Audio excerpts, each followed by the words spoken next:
Hello my dear friends, this is Shiva Rathore from Nischal Pyare. My dear friends, हम आज episode में कल का जो जिला पंचायत अध्यक्ष के चुनाव को लेके सिरसागंज के बहुत चर्चित विधायक जनाब हरिओम यादव जी से चर्चा करते हैं।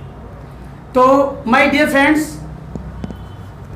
हरिओम जी की कहानी, हरिओम जी के जुबानी हम आपको सुनवाते हैं। जय हिंद सर। जय हिंद सर, बताइए, बड़ा हुआ पो की स्थिति है इस समय। जो हम अभी आगरा से निकल के आए हैं, तो जो धवरई पे जो कार्यालय है समाजवादी पार्टी का, और वहाँ से लेके और जो मक्खनपुर का मोड़ है वहाँ तक तो छावनी में तब्दील कर दिया गया।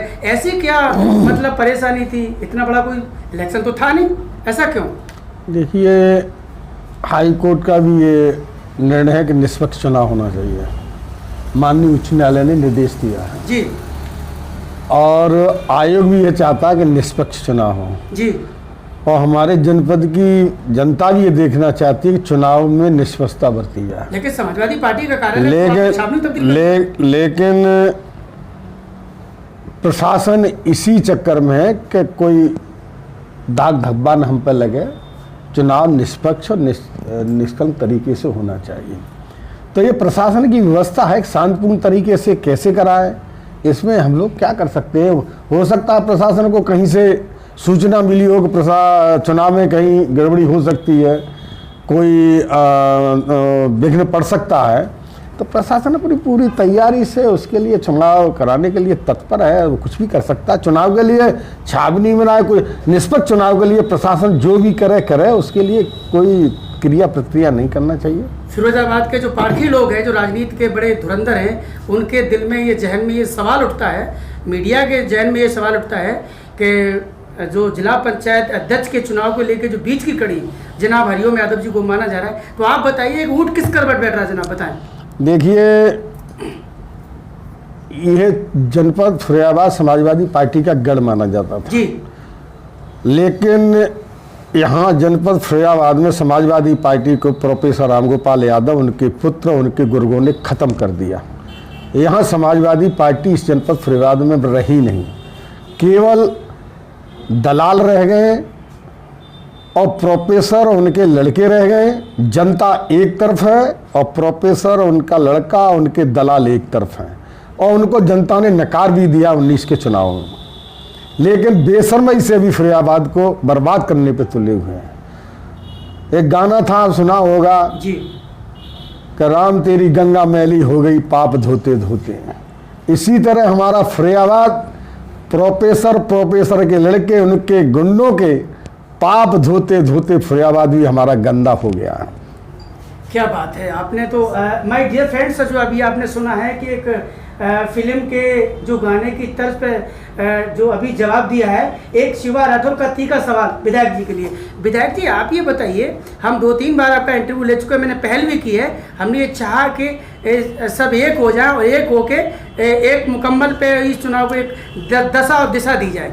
तो अभी तक आपने पत्ते नहीं खोले कि आप मैंने फिर भी कहूँगा कि ऊँट किस करवट बैठ रहा है। देखिए, मैं शुद्ध समाजवादी था जी, आज भी हूँ समाजवादी हूँ जी, और मेरी रग रग में समाजवाद का खून भरा हुआ है। लेकिन प्रोफेसर, उसका लड़का और यहाँ के गुर्गे नहीं चाहते कि मैं समाजवादी पार्टी को मजबूत करूँ। प्रोफेसर रामगोपाल यादव, उनके लड़के बीजेपी से मिलकर समाजवादी पार्टी को कमजोर कर रहे हैं, कमजोर कर दी, और उसका परिणाम कल आपके सामने आ जाएगा। मैंने पहले ही दिन, जिस दिन चुनाव जिला पंचायत घोषित हुए थे, उसी दिन मैं कह दिया था कि अंदर खाने प्रोफेसर रामगोपाल यादव जयवीर सिंह से मिले हुए हैं, और अगर जिस प्रत्याशी को बनाया, उसी दिन कह दिया अगर इसको कैंडिडेट बनाया तो इसका मतलब है प्रोफेसर रामगोपाल यादव जयवीर सिंह की पुत्र वधू और बीजेपी को बाकूगर दे रहे हैं। वो सबके सामने आ गया। माय डियर फ्रेंड्स, बड़ा सनसनीखेज खुलासा है अभी विधायक जी ने जो प्रोफेसर राम मैं पहले भी कह चुका हूँ मैंने। और जहाँ तक मेरा सवाल है, तो मुझसे समाजवादी पार्टी के किसी व्यक्ति ने वोट नहीं मांगा, न कोई मुझसे वोट मांगने आया। और मैं समझता हूँ समाजवादी पार्टी मुझे तो नाचीज समझती है, हमें कुछ समझती नहीं, हम है ही नहीं कुछ, और हम ही नहीं समझती है। यह घोर अपमान हमारी जनता का है। हमारे पत्नी को, हमारे पुत्र को वार्ड नंबर 29-30 में 40,000 वोट मिला है, जो शायद एक इतिहास रिकॉर्ड है सर, और रिकॉर्ड है। और उन का अपमान इसलिए कि उनके चुने हुए जनप्रतिनिधि से, उनके चुने हुए मेंबरों से समाजवादी पार्टी के किसी व्यक्ति ने अभी तक वोट नहीं मांगा। तो इसका मतलब है 30 नंबर वार्ड 29 नंबर वार्ड की जनता का घोर अपमान है। और मैं यही अपनी जनता से प्रार्थना करूंगा, अगर भविष्य में लोग वोट मांगने आए तो उनको नकार दें और भगा दें कि तुमको हमारे वोट का लेने का कोई राइट नहीं है। जिससे हमने अपने वोट दिए थे तो उससे तुमने अब वोट नहीं मांगा है, तो अब हम तुम्हें कभी वोट नहीं देंगे, न तुम्हारे किसी प्रत्याशी को वोट देंगे। आपने अभी तक ये पत्ते नहीं खोले कि आप किधर? सर, मैं ये पूछना चाह रहा हूँ, आपने कहा हमारे समाजवाद हमारे रग रग में भरा हुआ है, लेकिन 15 फरवरी को आपको अपनी पार्टी से निष्कासित कर दिया गया था। क्या परिणाम था इसका? देखिए, इसीलिए किया गया था कि इनका ये था कि समाजवादी पार्टी में हरिओम यादव रहेंगे या उनके बेटे रहेंगे तो समाजवादी पार्टी बहुत मजबूत रहेगी। वो समाजवादी पार्टी को मैंने पहले ही कह दिया, प्रोफेसर रामगोपाल उनका लड़का उनके गुर्गे खत्म करना चाहते हैं, वो खत्म कर दी। उसका परिणाम कल सामने आ जाएगा।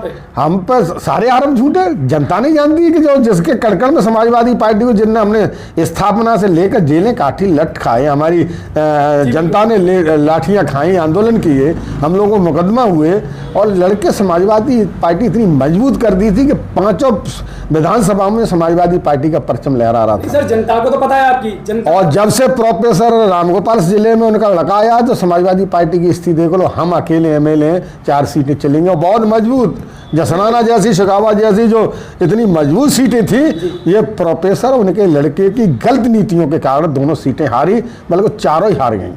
तो सर, जो कल का चुनाव होने जा रहा है जिलाध्यक्ष का, किसके तरफ जा रहा है? इसमें बीजेपी जीतेगी जी। बीजेपी के पास वोट है, ये जनता को झूठ बोल रहे हैं कि 22 वोट है। कल पता लग जाएगा 22 वोट है। 22 वोट है तो प्रोफेसर के कब्जे में 22, मेरे कब्जे में तो है नहीं, लेकिन भाजपा के कब्जे में। वही तो कह रहे मेरे कब्जे में, उन्हीं का कह रहा हूँ मैं।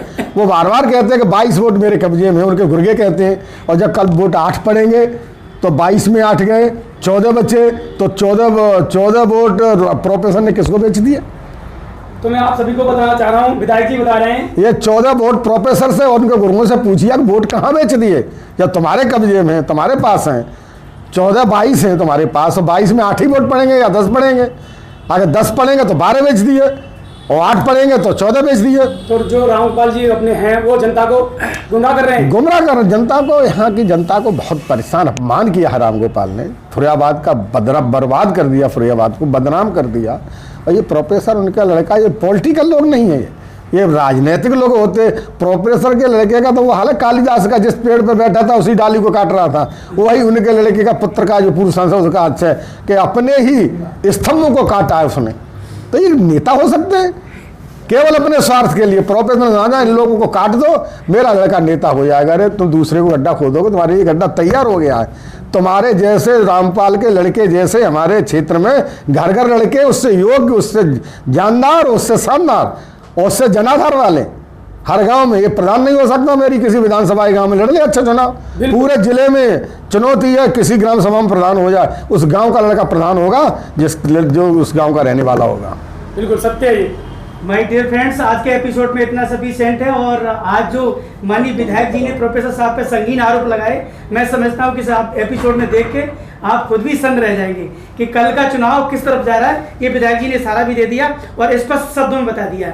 तो जय हिंद निचर पैरी, all of you my dear friends. Shiva Rathore के तीखे सवाल के साथ देखना न भूलें। जय हिंद निचर पैरी।